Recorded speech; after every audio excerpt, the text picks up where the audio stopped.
tempatnya tempat kemusyrikan, kalau tempatnya tempat banyak berhala, tempatnya tempat banyak patung. Bagaimana saya dan kawan-kawan para kiai, para ulama di Purwakarta, saudara, melawan habis-habisan agar Purwakarta tidak dijadikan sebagai kota berhala.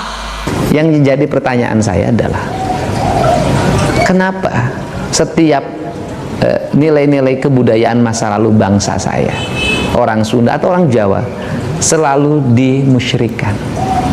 Pertanyaan saya adalah, kenapa sih kalau patung harimau kodim nggak dimasalahin? Kenapa patung lodaya di Polres nggak dimasalahin? Kenapa patung polisi nggak dimasalahin? Kenapa patung tentara nggak dimasalahin? Sepertinya memang. Nah, di Jakarta patungnya lebih gede, patung Sudirman. Nah, persoalannya kenapa sih patung yang gede di Jakarta yang dimasalahin, yang di Purwakarta yang kecil-kecil?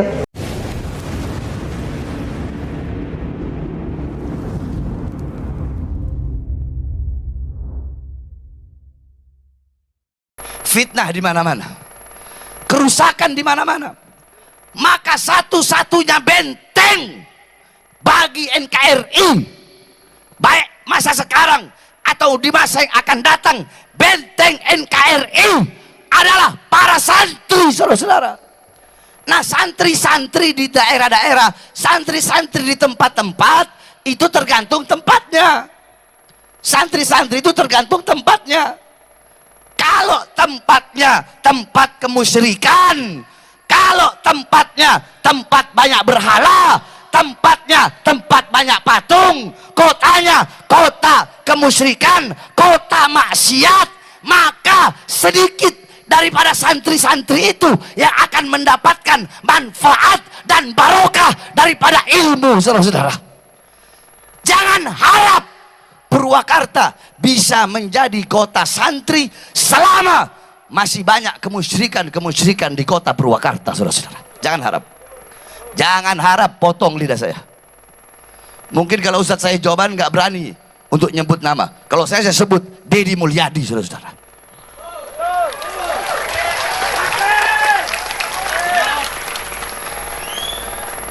Ya kenapa Jokowi aja saya sebut, apalagi Deddy? Dan alhamdulillah ketika itu Bupati ikut mendukung. Bahkan ketika itu Pak Kiai setiap tahun Pak Bupati hadir ikut mendukung kegiatan ini, saudara. Ketika itu tahu Bupati yang sekarang, apalagi Gubernur yang sekarang, nah, nggak tahu dah tuh urusannya. Hati-hati aja Jawa Barat jadi kabupaten atau provinsi berhala, hati-hati. Ayo semuanya nih, hati-hati nih Jawa Barat, Jawa Barat, Jawa Barat. Bu, mana ibu-ibu? Bu, angkat tangannya, Bu. Hati-hati, ini di Jawa Barat nih sedang ada ala khatarin azim, sedang ada bahaya besar. Pengalaman di Purwakarta, bagaimana saya dan kawan-kawan para kiai, para ulama di Purwakarta, saudara, melawan habis-habisan agar Purwakarta tidak dijadikan sebagai kota berhala, saudara. Dan saya tidak mau terjadi Jawa Barat ini, saudara, karena yang bersangkutan pernah mimpin Purwakarta dirubah jadi kota kiai, kota santri, menjadi kota berhala. Nggak boleh Jawa Barat dirubah menjadi provinsi berhala. Betul? Betul? Siap robohkan berhala, siap hancurkan berhala, siap sepikan Jawa Barat dari segala berhala. Takbir. Saudara, pilkada boleh kalah, tapi perjuangan Islam nggak boleh kalah. Betul? Betul? Pilkada kita kalah, tapi bukan berarti perjuangan Islam kita berhenti. Betul? Siap tetap berdakwah, siap tetap beramal ma'ruf nahi munkar, siap untuk lawan kemusyrikan, siap untuk terus sebarkan Islam. Takbir. Sallu ala nabi. Kan gini loh, syirik mensyirikan, sesat mensesatkan menjadi hal yang biasa sekarang kan. Setingkat Pak Quraisy aja disebut sesat kan. Setingkat Pak Mahfud MD saja disebut sesat. Gitu loh, setingkat Pak Mahfud MD loh itu. Kemudian setingkat dulu Cak Nur, pemikir besar Hasanah Islam Indonesia, itu juga disebut kafir kan. Gitu loh. Saya Gus Dur sama kan, sesat. Ya kebetulan saya ini adalah para pengagum mereka gitu loh. Pengagum Cak Nur, pengagum Gus Dur, pengagum Cak Nun, Gus Mus gitu loh. Saya pengagum pikiran-pikiran Pak Quraisy dari sisi tafsir Al-Qur'an ya. Ya, tentunya saya memahami itu dalam 3 pokok pikiran. Keislaman, kemodernan, dan keindonesiaan. Nah, bicara keindonesiaan, saya ke Sundaan. Nah, ketika ke Sundaan, pasti kan masuk dalam ruang lingkup kebudayaan pada masa lalu. Yang jadi pertanyaan saya adalah, kenapa setiap nilai-nilai kebudayaan masa lalu bangsa saya, orang Sunda atau orang Jawa, selalu dimusyrikan, selalu dibikin identitas bertentangan dengan agama? Letak bertentangannya di mana? Itu yang menjadi pertanyaan saya. Tetapi ajaran kebudayaan yang dibawa dari Timur Tengah itu kan juga banyak yang bukan dilahirkan pada zaman Nabi. Sebelum Nabi sudah ada. Nah, misalnya Pak Said Agil pernah menyampaikan dalam ceramahnya, masjid itu pakai menara. Menara itu dari munara. Munara itu adalah tempat penyimpanan api, yaitu orang-orang Majusi waktu itu menyembah api yang disimpan di menara, Kemudian menara itu menjadi khasanah masjid yang dipakai di kita semua. Kenapa sih itu boleh dipakai jadi masjid? Kenapa yang di kita nggak boleh? Nah, ini yang menjadi pertanyaan kita gitu loh. Bagi saya nilai-nilai masa lalu itu penuh kearifan. Misalnya orang Sunda, silih asa, silih asi, silih asu, apa sih tidak arifnya? Ada kereta kencana, kemudian dikasih dikasih ratus, dikasih bunga. Apa bedanya dengan bendera yang dihormat? Kan sama, diarak setahun sekali, orang nonton foto-foto. Apa benderanya dengan bendera yang dihormat? Kan sama aja. Apa benderanya sih dengan bendera ormas, bendera partai? Kan sama gitu loh. Itu kan simbolisasi saja.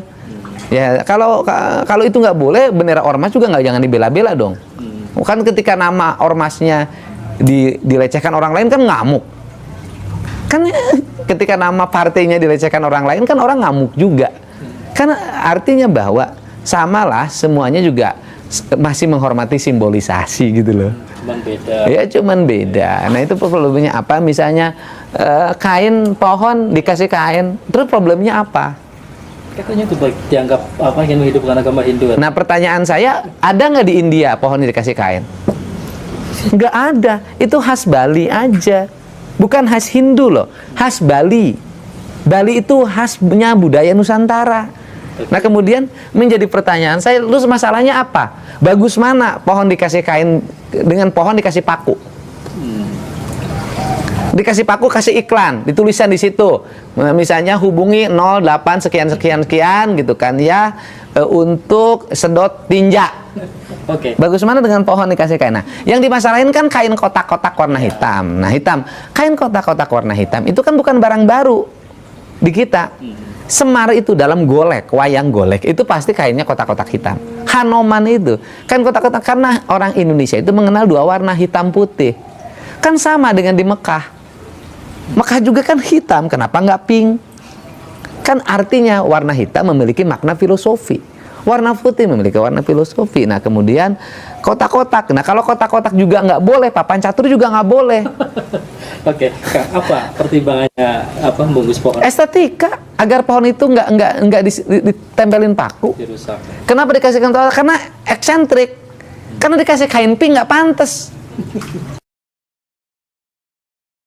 Nah, yang disebut menistakan itu apa? Orang menistakan agama itu, orang miskin lapar, nggak dikasih makan. Orang kayanya tertawa terbahak-bahak, itu menistakan agama. Anak-anak yatim dibiarkan terlantar. Orang-orang sakit dibiarkan tanpa pengobatan. Itu menistakan agama. Itu kan orang pemahaman Sunda Wiwitan mereka pahami sebagai agama. Saya Sunda Wiwitan saya pahami sebagai ajaran Sunda Wiwitan. Wiwitan itu asal, awal. Ya, Sunda Wiwitan Sunda yang mengajarkan tentang awal manusia penciptaannya, kecintaan terhadap lingkungan, kecintaan terhadap bersama, tidak boleh berbuat berlebihan, silih asa, silih asi, silih asu. Lebih ke filosofis. Filosofis dan nilai-nilai ajaran. Bukan, Terus apa salahnya? bukan sebagai bagian dari agama yang terlembaga. Nah, pertanyaannya saya adalah dari sistem ajaran nilai yang diajarkan tentang ketuhanan, kemanusiaan, lingkungan, apa yang salah? Terus tunjukin di 1000 patung itu di mana? KPK bilang seperti itu. Loh enggak, mereka salah pemahaman. Di Purwakarta itu patung itu bukan barang baru. Purwakarta itu punya industri keramik pleret, ya kan? Membikin celengan dari tanah liat, celengan semar, terkenalah celengan Paleret. Jadi itu asli Purwakarta. Celengan Paleret, dibikin patung apa celengan yang besar-besar, yang harimau, yang itu, yang ini. Nah, ada khas Paleret namanya menong.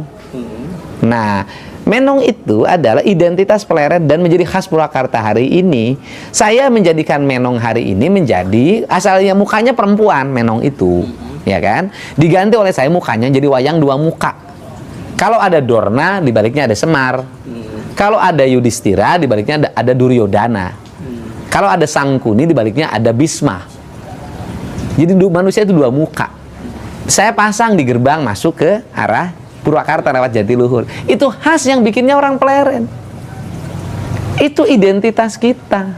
Terus pertanyaan saya, yang problem apa? Nah, berhala ya konsisten.